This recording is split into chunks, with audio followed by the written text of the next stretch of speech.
Greetings. Um, let's talk about phosphorus in this video. And before this video, if you haven't watched it, there's an anatomy and physiology video on calcium, phosphorus, parathyroid hormone, and calcitonin. Please watch that one. And not very far from this video is going to be a video on high and low calcium. So if you could watch that video before watching this one, that would be great as well. The key principle with phosphorus is that if you see phosphorus abnormality, uh, I look for calcium abnormality. And I actually follow the calcium abnormality to see what my diseases are. So when it comes to underlying issues, related to what's causing increase or decrease uh, in calcium and phosphorus, I look at that process because that really helps me figure out what's going on in somebody's body. And they're like brothers, calcium and phosphorus. So uh, calcium is the bigger brother, and chasing a bad calcium would help you get to the abnormality that's causing issues with phosphorus. Uh, Very rarely do I see issues which is just isolated phosphorus issues, and I'll give you some pearls as to how to follow that around in this lecture. But that's why understanding calcium and phosphorus and how that's regulated in the body and understanding how to tease out high and low calcium is really 95% of what you need. And then the 5% is what we're going to look at in this video. Okay, cool. So let's start. High phosphorus or hyperphosphatemia blood, high phosphorus in blood, or phosphorus level greater than 4.5 milligram per deciliter. Do I need to know normal is 2.5 to 4.5? Yes. If it's higher than 4.5, of course, it's high, um, in the blood, or the plasma levels are high. Like I've already said or explained, I want to look at the big brother calcium to look at what the abnormality is. Again, you have parathyroid hormone. So what does parathyroid hormone do? So increase parathyroid hormone. Finally, after a bunch of stuff, so it acts on bones, it acts on the GI tract through vitamin D, and both of them increase the phosphorus in the blood. But all of this ends up in the kidney. And what kidney does is that high parathyroid leads to high excretion of phosphorus. If you're not sure about this, you should really watch the anatomy and physiology video. But that's the take home message. That's where kidneys differ from bone and GI and how the parathyroid hormone acts. But anyway, so increased parathyroid hormone leads to increased secretion or excretion of phosphorus. So, in other words, the plasma phosphorus goes down when parathyroid hormone goes up if your kidneys are working good. Okay? So, whenever you see phosphorus and you see an isolated phosphorus level that's high, this is what I think about. Phosphorus level is high because it's not being excreted a whole lot, or I have really had a lot of intake of the phosphorus, or there's been a redistribution of phosphorus, right? So remember, 15% was in the intercellular space, right? And then 1% was in the extracellular space, right? And then 86% or 85% was in the bones, right? So 85% bones, 1% extracellular, and I think 14%, if my memory serves me correct, was intracellular. So you could have conditions where the intracellular goes into extracellular, and that's what you measure when you measure blood and blood levels. Okay, so what causes these isolated phosphorus increases? So you can have decreased excretion. So remember, parathyroid hormone, increased parathyroid hormone does what? It causes, right? It causes decrease in plasma parathyroid. right? So what if your parathyroid hormone, right? And how does it do that, right? It does that by increasing the excretion, right, of phosphorus. Okay, so that's increased. So what if you have low parathyroid hormone? What would that do? Well, a low parathyroid hormone would decrease the excretion of phosphorus, increasing the plasma phosphorus. So actually, this should be a decrease. So decreased parathyroid hormone leads to uh, decreased excretion of phosphorus, leading to increased phosphorus in the body. Okay, so that could be one of the things. It could be abnormalities of the parathyroid. It could be failure of the kidney, and that is one of the big, big, big common areas which are tested and what you can find clinically. Because kidneys tend to be very, very particular, and they keep a very tight rein on several things. But if kidneys start to fail, you start to see these abnormalities really come to pass. And this is end-stage renal disease and kidney failure, especially advanced kidney failure. You tend to see a lot of high phosphorus. High phosphorus intake generally, if somebody's on prescriptions and it's they're getting some IV and it's just given more aggressively than was required, then you'd see the phosphorus levels go up. Redistribution, if there's a lysis of cells, like in rhabdomyolysis or tumor lysis syndrome, where the tumor cells are all zoinked or they lyse or they, for the lack of better word, you have chemo that's given and boom, these cells blow up and lyse and these phosphorus inside goes into the blood. So these are some of the conditions where the phosphorus may become high. Okay, so again, I would chase down calcium for some of these things. And if you chase down calcium, pretty much you'll get to what the issue is. But if it's more isolated, one can look at this way of teasing out what's going on with the phosphorus. If it's kidney disease, well, that's medical or surgical management. If it's parathyroid or issues with parathyroid, it's endocrinology and endocrine consult. If it's increased intake, let's call in a nutritionist, let's evaluate the diet, and then manage that. If it's rhabdomyolysis or tumor lysis, that's again medical management looking at what's going on. Okay, so actually pretty easy and pretty straightforward. So what are symptoms? So the way to think about this is, and this is how I remember it, if you have high phosphorus, you know, some of the symptoms are going to be very similar to low calcium. And that's how I remember it. And I think about kidneys and the role of kidney. Again, with parathyroid, increased calcium, decreased phosphorus, right? That's again, so what causes calcium to go up causes a decrease in phosphorus level, and that's kidneys. So if you have high phosphorus, and generally, if and with kidneys, you may look at a reciprocal relationship. So if you have the symptoms that you see with low calcium are the sort of symptoms you're going to see with high phosphorus. Again, that's how I remember it.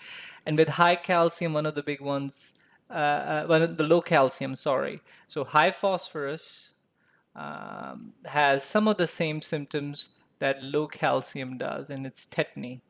Okay, so that's how neuromuscular irritability. That's how I remember it. Calcium versus phosphorus. So if you have very high phosphorus, it combines with calcium, and it makes these salts which deposit in the joints, under the skin, and also kidney stones. So these are all things again that you start to see with high calcium. Remember the moans, groans, stones. Um, right? So again, you get to see some of the same symptoms because again, high phosphorus lends itself to precipitation. So what's the treatment? So again, If it is symptomatic and it's life-threatening, uh, then of course we want to treat it acutely. And how do we treat it acutely? Again, we give a normal saline infusion, just like we do when we have high calcium. Remember, that's why I told you that calcium video is very important. Again, if it's life-threatening and or the kidneys are not working, there's no point flushing their system out with normal saline. This is a time to consider hemodialysis. Okay, so that's a very simple kind of management for hyperphosphatemia. If it's not severe or it's not life-threatening, again, diagnose and treat underlying cause. The big blurb that I will share with you is when you have chronic kidney disease. These people, especially when they start to get advanced kidney disease, their phosphorus levels, they start to rise. So they are on chronic therapy to manage these high phosphorus levels. And and that's part of electrolyte management for these kidney patients before they get on dialysis. And so what we do is we use phosphate binders. So these medicines bind phosphate in blood. Sorry, they bind to the phosphate and then they pull the phosphate out from the blood to the GI tract, and then you eliminate it in feces. Okay, so that's sort of how they kind of sort of work. And so you have two kinds. You have the calcium phosphate binders, and then you have the non-calcium phosphate binders.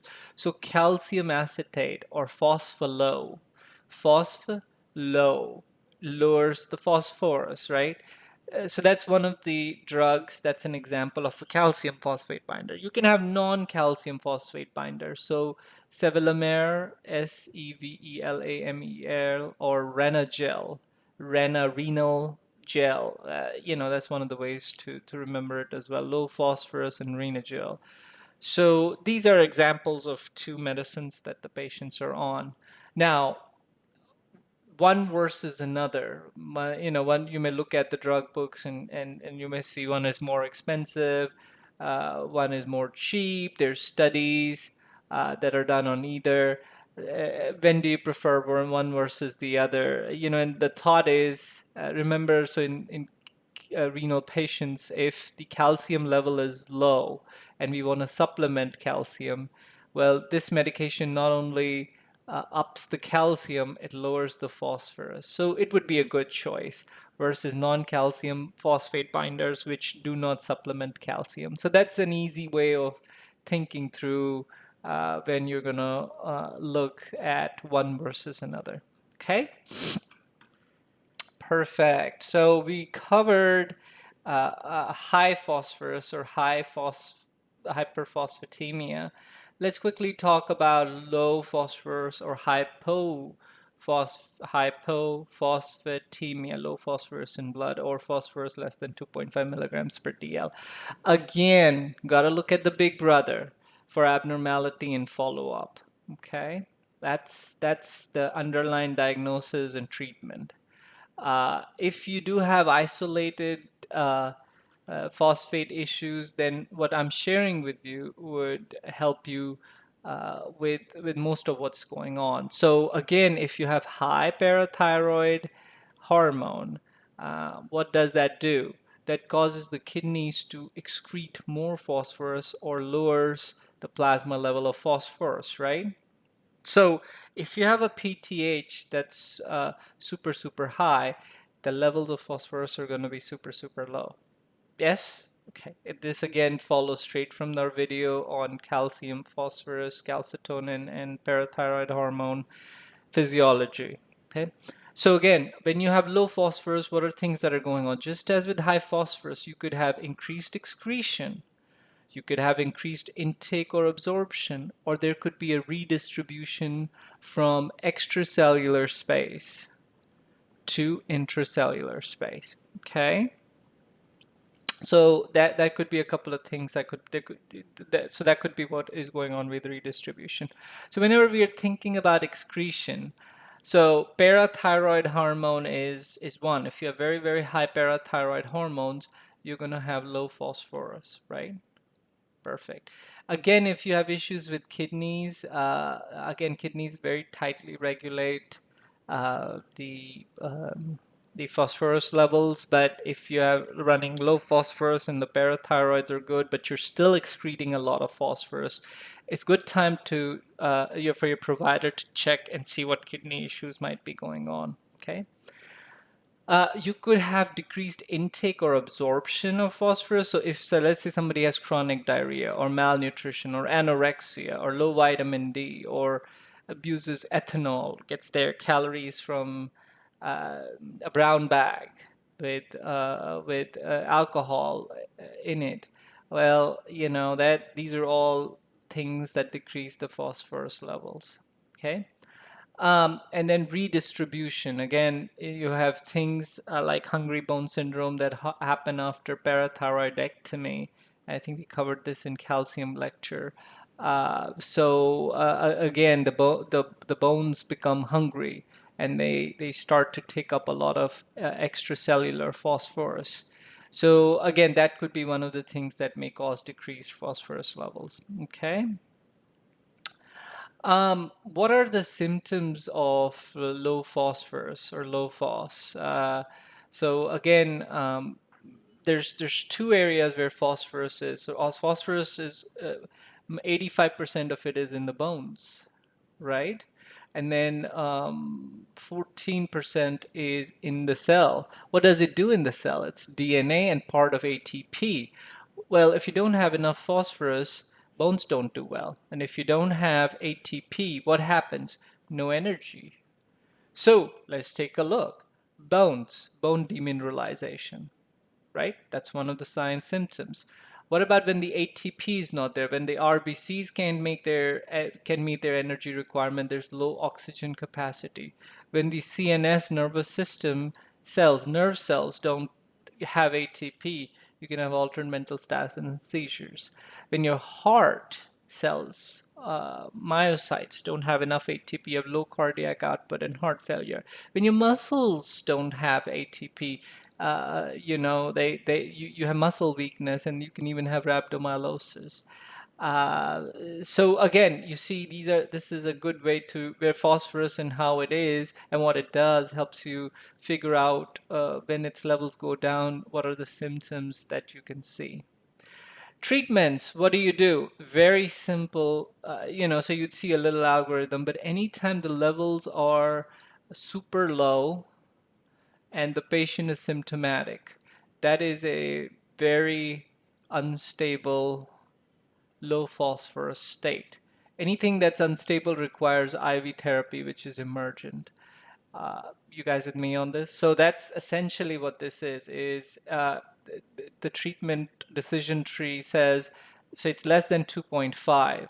If it's between 1 and 2, and you generally give by mouth replacement because it's not urgent. If it's less than 1, then the levels are super low. And if you have symptoms, well, guess what? Now you are unstable.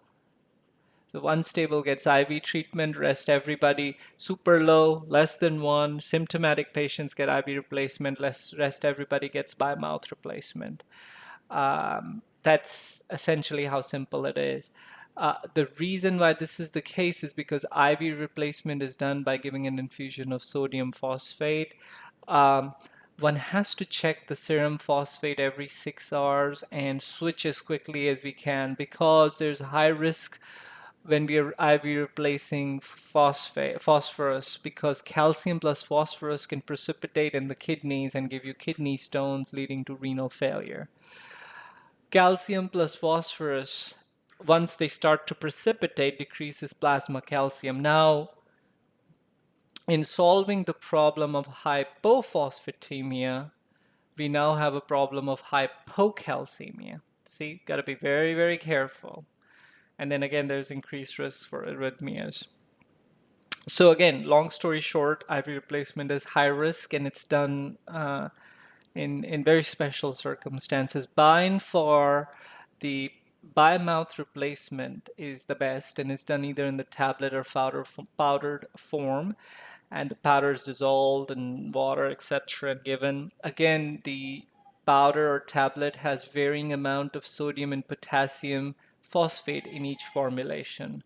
And so they get their phosphorus from the phosphate. And then again, we diagnose and treat the underlying cause. And I've shared with you guys how we can do that um, uh, by looking at calcium um, as the big brother and or separately just as phosphorus if it's isolated. So just a quick recap. Again, we looked at hyperphosphatemia, too much phosphorus. We talked about how decreased parathyroid hormone leads to increased level of phosphorus. Again, if you see increased phosphorus, look at calcium. It'll give you all the information you need. But if it's isolated, again, see whether the phosphorus is not being excreted properly because of parathyroid hormones or kidney failure, and kidney failure is a big one. Generally, if a person is taking too much phosphorus IV or by mouth, or if there's redistribution with rhabdomyolysis and tumor lysis or some other pathology, symptoms include neuromuscular irritability and then deposition of calcium and phosphorus salts under the joint, skin, and kidney stones, mones, groans, stones. Treatment: only treat if it's life-threatening, and if it's life-threatening and acute, then we treat it with IV infusion, normal saline infusion, and consider hemodialysis if kidneys aren't working. If it's not severe or life-threatening, again, we use phosphate binder, especially in chronic renal failure. And there are two kinds, calcium and non-calcium. So phospholow calcium acetate not only takes away phosphate, but gives calcium. So for patients that need calcium to go up and phosphorus to go down, this is a good option. The non-calcium phosphate binders don't change the calcium, they just take out the phosphorus. So that's perfect, and they use the GI tract for that one. So that is a very quick overview of hyperphosphatemia. We quickly looked at hypophosphatemia. And again, with low phosphorus, it could be because it's excreting too much phosphorus due to increased parathyroid hormone or issues with kidney. Could be because of decreased intake or absorption related to malabsorption or malnutrition or a redistribution with things like hungry bone syndrome. Symptoms, again, because phosphorus is in the bones, you have bone demineralization, and with ATP in the cell, if it's not there, then the red blood cells don't do their job well with oxygen. CNS cells don't do their job, so you have altered mental status. Cardiac output goes down, you run into heart failures and muscle weakness with our skeletal muscles. Treatment, again, you only IV treat very low levels, which is less than 1, if they are symptomatic. They get IV replacement of sodium phosphate. Rest everybody gets a by mouth replacement of usually a salt, which is a mixture of sodium and potassium phosphate. When we're giving IV replacement, watch out, because calcium plus phosphate can precipitate in kidneys and give you stones.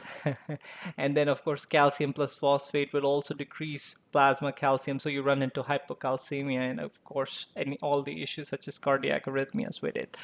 And then again, you diagnose and treat the underlying cause. So that is phosphorus for you.